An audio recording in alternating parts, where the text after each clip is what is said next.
connecter son TBI. Première question à se poser, c'est à partir de quel ordinateur?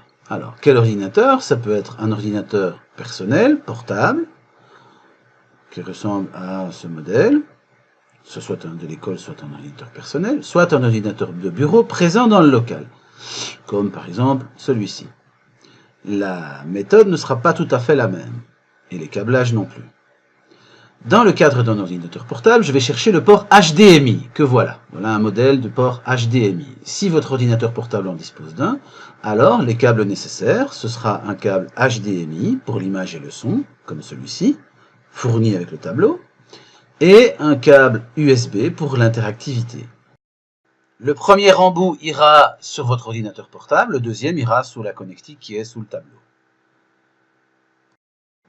Si c'est un ordinateur de bureau qui est placé dans un local et qui n'est pas, lui, déplaçable, eh bien, il va falloir chercher le port VGA. Comme je vous le montre ici au-dessus, le port VGA, il est tout à fait possible qu'un écran qui sert pour l'ordinateur soit déjà branché dessus. Il faut débrancher cet écran et prendre les deux câbles nécessaires, le câble VGA, qui est fourni aussi avec le tableau, qui ressemble à ceci, qui est assez long, le brancher, et il faut aussi prendre le câble pour l'interactivité, le câble USB. Faisons donc un bref rappel. Dans le cadre d'un ordinateur portable, j'ai besoin du câble HDMI et du câble USB pour l'interactivité. Le HDMI, c'est pour l'image et le son. Et si c'est un ordinateur de bureau, j'ai besoin du câble VGA et du câble USB pour l'interactivité. Maintenant, je prends ma télécommande. Une fois que j'ai branché convenablement mon ordinateur, dans le cadre d'un ordinateur portable, que j'ai branché en HDMI, je vais donc appuyer sur le bouton Power pour allumer le projecteur. Je dois attendre quelques secondes qu'il s'allume convenablement.